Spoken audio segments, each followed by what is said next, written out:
I've sold 2 businesses in the last 6 months, and I did so much wrong and I learned so much. So today I'm going to give you the 20 lessons that I learned from selling 2 businesses in my mid-20s. The first lesson that I learned was tactics over title all day. In my experience, someone who prioritizes what their title is in their role over executing on the tactics that actually lead to results is always going to be a problem and will never stop asking for more. And if they're focused on their title and not just being the best employee or partner that they can be in the organization, it's going to be a continual bottleneck to your progress, and it's going to be the source of a lot of problems and a lot of headaches. The partners and employees that I've had in these 2 businesses that make a big issue out of their title all the time have not worked out. And number 2 is a harsh truth, but business partners need to be partners first and friends second. You should leave the friendship as an afterthought for when you get the work done, or at the end of the day, you won't have the friendship at all. In my experience, you don't make clear and sound business decisions if you prioritize one over the other,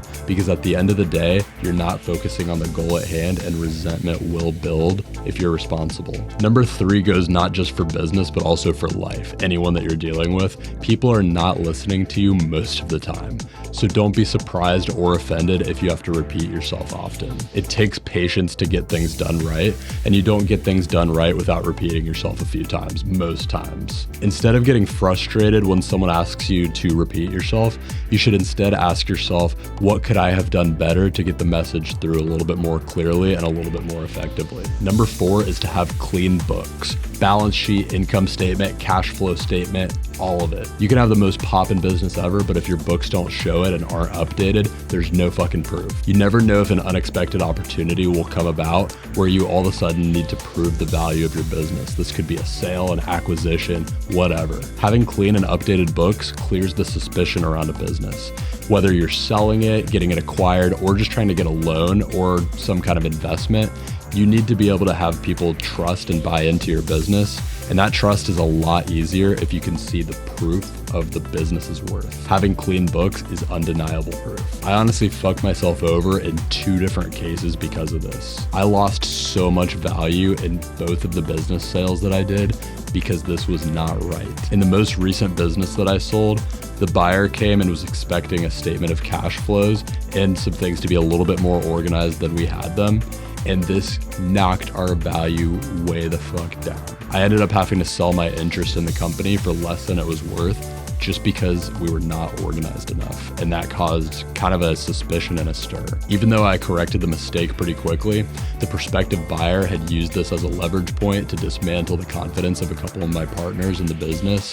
And this ultimately caused us to have to sell it for lower than we wanted to. The first business I sold was actually one that I inherited from my dad, who unfortunately passed away a couple of years ago. And also, unfortunately, the company had not been left in the most organized state because of this. Data was fragmented, the books were a little disorganized, things were in disarray to a certain degree. The little things matter. Looking out for all of the little things can add up and add up and add up and amount to a really big thing down the road, no matter what that looks like.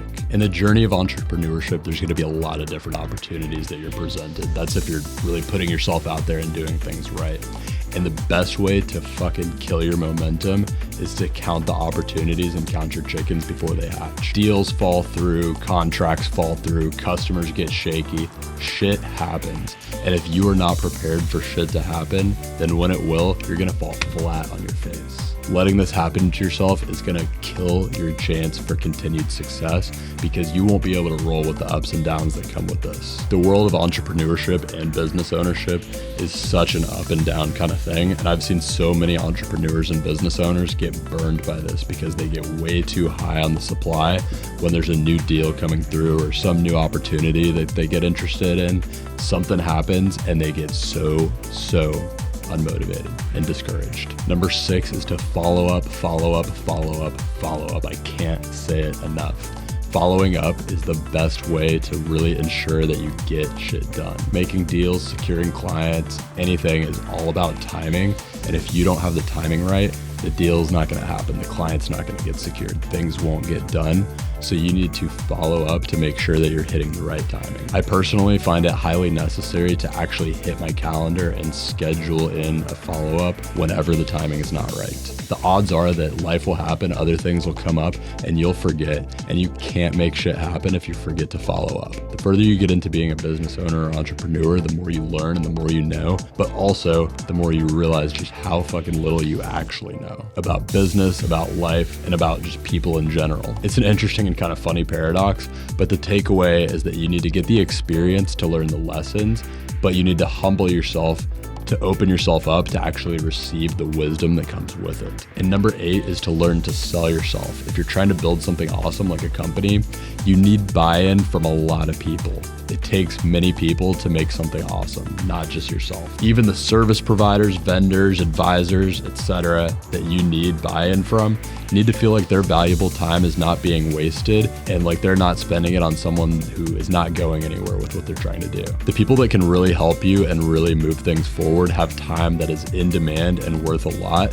And if they're doing things right, they're going to naturally gravitate towards people for whom they feel like if they invest their time, they'll get a good return. I'm not just talking money, I'm talking this person is going places. They need to believe that. So make them believe it. No one buys into someone without conviction, so you don't build something great without the fucking conviction. When money is involved, shit gets real and people can change. It takes incredible communication to avoid calamity in times where money is tight or things fall through.